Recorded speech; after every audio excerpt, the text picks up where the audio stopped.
자, 여러분 반갑습니다. 대기업에서 기업들의 은밀한 속사정에 대해서 전달해드리는 대기업 화학 담당 멘토 황호준입니다.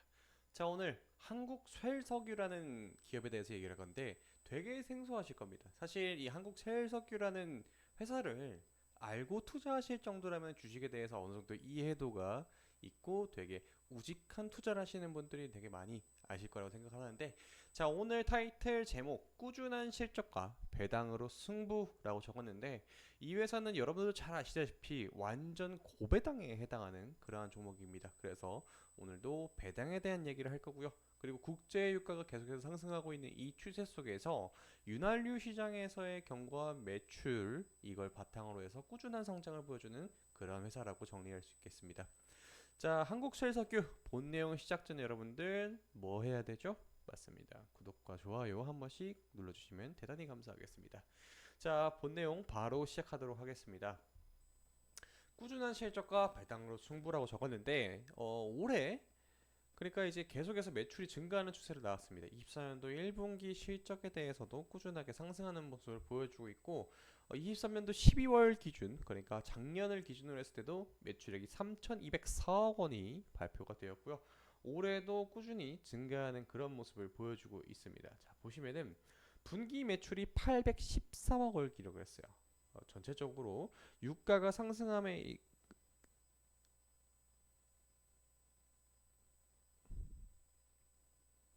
전체적으로 유가가 계속해서 상승을 하게 되면서 2020년도부터 계속해서 꾸준하게 상승하는 그러한 그림을 그려주고 있습니다.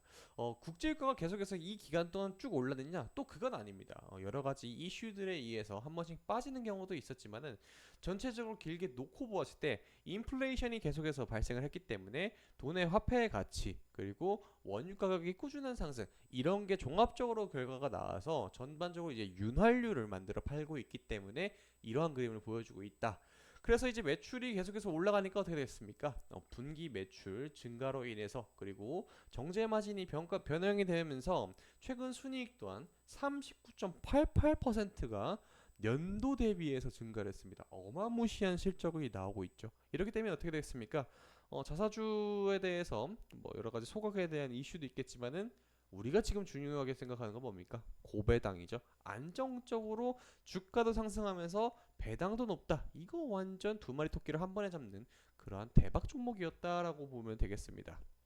자, 그런데 어, 석유 텍사스유, 그러니까 이제 WTI 서부산 텍사스유를 요걸 대표적으로 이제 보게 되는데, 국제 유가가 상승함에 따라서 이 주가가 변동이 되느냐? 그것도 첫 번째 요인이 맞긴 합니다만은 이것에 대해서 좀 알고 가야 됩니다. 먼저 어, 전반적으로 이 윤활유에 대한 개념을 여러분들 좀 알고 가셔야 되는데, 이 사진 속에 여기서 이제 시추를 하겠죠. 원유가 쭉 뽑아서 올려주게 되면은 가열을 해요. 가열을 하게 되면은 얘네들이 이 끊는 점이 다 다르거든요. 기름의 용도에 따라서. 그래서 이제 LPG가 나오고 나프타가 나오고 등유 경질 디젤류, 중질 디젤류, 그리고 오늘의 주인공 요 잔사유까지 이렇게 나오게 되는데, 원유의 생산 과정이 원유를 뽑아서 가열을 시킵니다.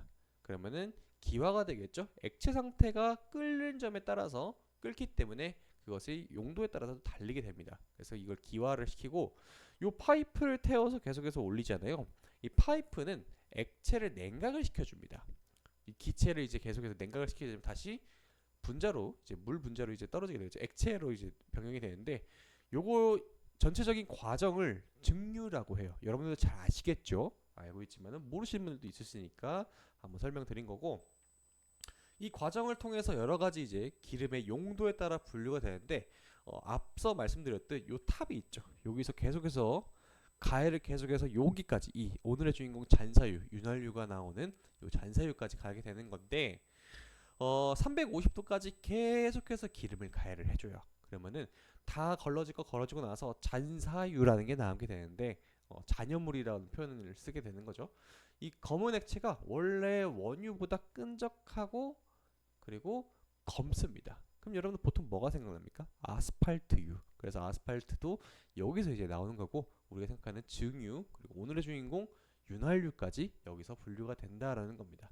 이 정도 이제 산업에 대해서 이해가 끝났으면은 대표적으로 이제 한국셀석유가 어떤 제품을 팔고 있냐면 요거 윤활유 저거 조개 껍데기 같은 문양 가끔 가다가 여러분들 뭐 공업사 지나가시다거나 아니면은 주유소 근처에서 본 적 있을 거예요. 요게 이제 대표적인 이제 마크인데 기업의 심볼이죠. 요거 이제 아실 겁니다. 이제 딱 지나가다 보시면 쉘 석유 이거 조개 껍데기죠. 쉘이 조개니까요. 예. 그런 식으로 인식을 하면 된다. 자, 그래서 얘네가 뭐 때문에 유명했다? 배당이 매우 대단합니다.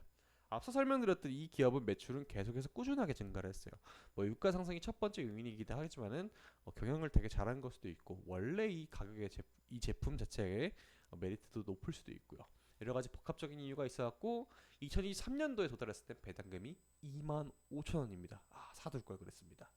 이 정도로 되게 배당이 잘 나오는데 주가까지 꾸준하게 올라가는 그런 모습을 보여주고 있기 때문에 상당히 매력도가 높죠.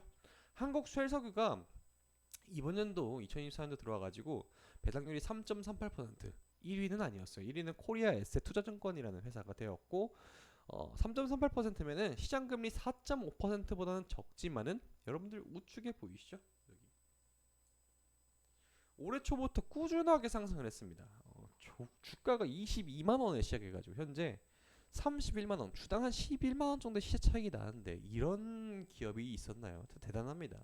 저도 이제 조사하면서 알게 되었는데 배당을 노리는 이제 종목 같은 경우에는 보통 이렇게 배당이 돼서 주주 명부가 폐쇄가 되면은 완전하게 이제 배당을 받는 사람들과 안 받는 사람들에 대해서 구분이 딱 나는데 그때 한번 주가가 빠벙하고 이제 내려가요. 아마 저는 요 기간 요때 한번 출하가 되지 않았나라 생각하고 있는데 보통 이제 고배당주에 하는 애들은 여기서 한번 배당을 받고 나서 쭉 빠집니다.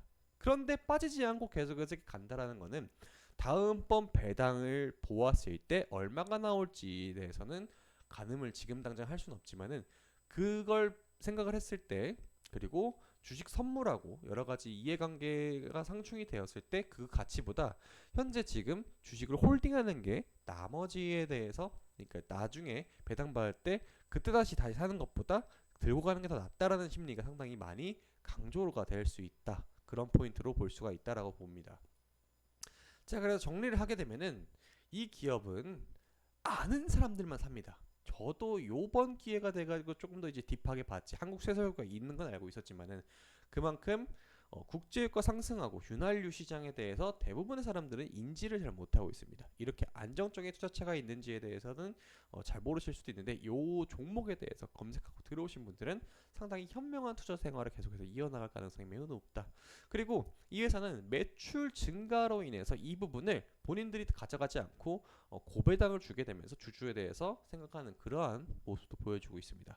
그런데 배당 이후의 주가의 흐름은 아직까지는 견조한 흐름을 보여줄 수도 있겠지만은 어떠한 계기, 어떠한 트리거가 돼가지고 유가에 대해서 급격한 변동이 있게 되거나 아니면은 산유국이라고 하게 되죠. 이 친구들이 감산을 하거나 혹은 증산을 해서 혹은 원유에 대한 재고량 변동에 의해서 주가가 크게 좌지우지가 될 가능성이 매우 높습니다.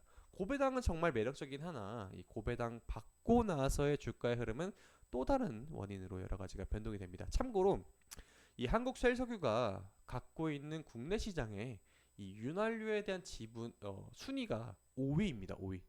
이런 부분을 좀 여러분들 잘 생각을 해야 되고 다행히 이번 연도에 들어와가지고 이 캐파가 늘어남에 따라서 공장을 증설하는 그런 소식도 있기 때문에 이 부분이 주가에 어떻게 영향을 끼치는 그런 부분에 대해서는 추가적으로 제가 영상으로 한 번 더 촬영을 할 테니까 여러분들 한 번씩 좋아요 꾹꾹 눌러주시고 저 계속해서 추적해 주시면 되겠습니다. 자, 오늘도 여러분들 성공 투자하시고요. 한국셀석유에 대한 영상은 여기서 마무리 짓겠습니다.